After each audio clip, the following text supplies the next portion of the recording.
Tigilan nyo na yan. Yung barkada, Jo. Tigilan nyo na. Wala naman kaming barkada eh. O ano? Ano yan? Ano yung tawag dyan? Gusto mo pa ang kunin ko yan? Isa-isahin ko pa sa inyo? Mag-aral ka. Gusto ko dito ka sa bahay. Dito kayo sa bahay. Dito kayo. Sikapin nyo makapagtapos kayo sa pag-aaral. Dahil pag laki nyo, dahil pag nagkaroon kayo ng pamilya, magagamit nyo yan. Hindi yan para sa akin. Hindi yan para sa akin. Yung sinasabi ko sa'yo. Tumingin ka nga sa akin.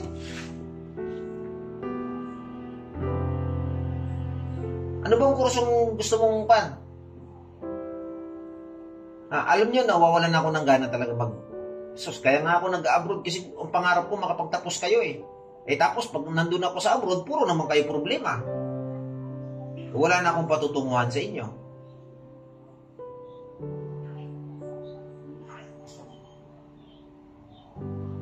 Ginagawa ko na inaayos ko na nga yung bahay nyo rito para pag nakaalis ako ulit, nasa maayos na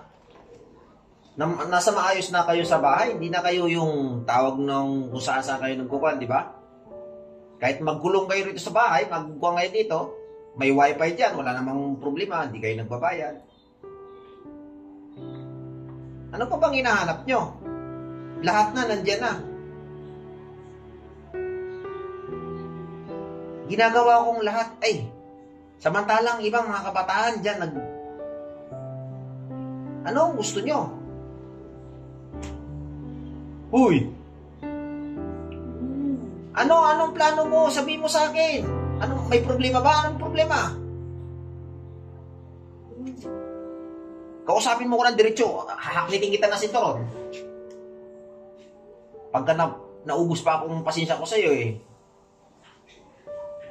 Kausapin mo ko ng mag-aaral ka tapos anong gagawin mo?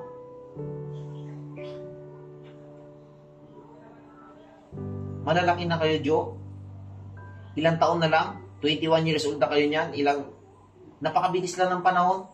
Tumatanda na kami. Ako, may uban na nga ako. May nararamdaman na rin ako sa katawan. Kayo ang papalit balang araw. Ano pa bang hinihintay nyo? Dapat habang bata-bata pa kayo, sikapin nyo mag-aral kayo. Yan ang pinaka-number 1 na magandang plano nyo sa buhay. Mag-aral kayo. Dahil yung pag-aaral na yan, hindi talaga makukuha kahit sino yan. Kuha nyo yan. Yan ang magiging sandata nyo. Never manakaw yan.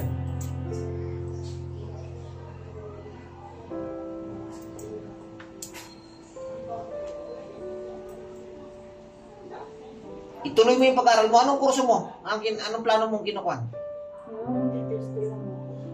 Ha? Magtitest na ka after ng graduate mo sa senior high. Tapos, si ate mo, anong kani ate mo? Ano ang kanyang plano din? Wala na? Nag-graduate ba si ate mo? Hindi nag-graduate? Hindi tinuloy? Tutuloy nga yun, mag-ipon lang siya kaya magtatrabaho naman siya. Anong klaseng ipon? Ba't sinayang niya yung isang taon? Ano yun, na-stop siya? Hindi. Anong tawag doon? Pinapahabol yun siya, di siya nakahabol.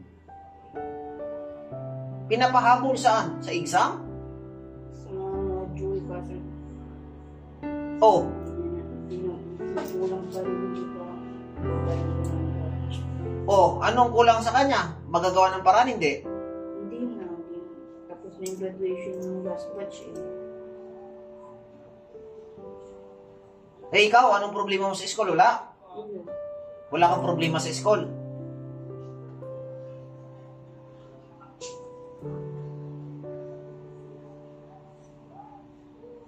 Mag-aaral ka, tapos anong gagawin mo? Tuloy mo yung pag-aaral mo. Huwag niyo pangarapin yung mga tulong. Baka dating ang araw, mga tulong lang kayo. mas maganda pa rin yung may pinag-aralan kayo. Number 1 na puhunan yan, pag-aaral. Mayroon kayong certification. Mayroon kayong diploma. Nakatunayan, nag-graduate kayo.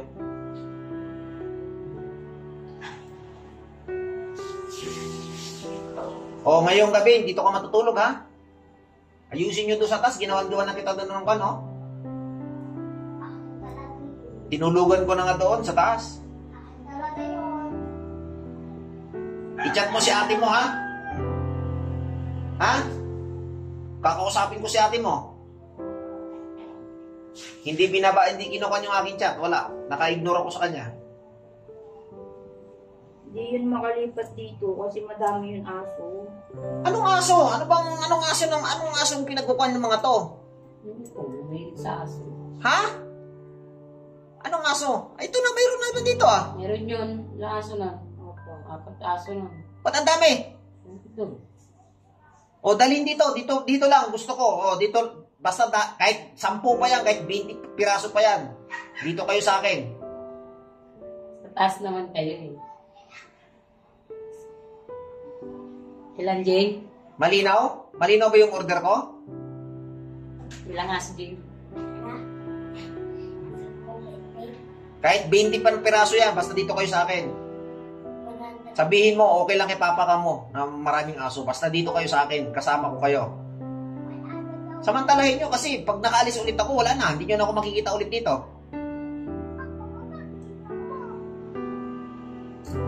Dahil nag-a-apply ulit ako, baka pagdating ng araw, wala na naman ako dito. Mamimiss nyo na naman ako. At pag ako pa inabot ng tuyo, hindi na ako babalik dito kahit kailan. Ay, araw-araw, buwan-buwan, taon-taon, binibigyan nyo ako ng problema. Hindi yung aso pa, paihin niya na sa baba. Papuntahin nyo na dito, mamaya, i-chat mo si ate mo, ha? That's clear, may order. Sige na, mag-aaral ka mabuti, ha? Sige na, mag-aaral ka na, kumain ka na doon, sige na. Kaya na. Kaya ka na. Dito na kayo matulog, ayusin nyo yung sa taso yung kanyo doon. Salamat po talaga. Gusto mo pati ko, hampasin ko?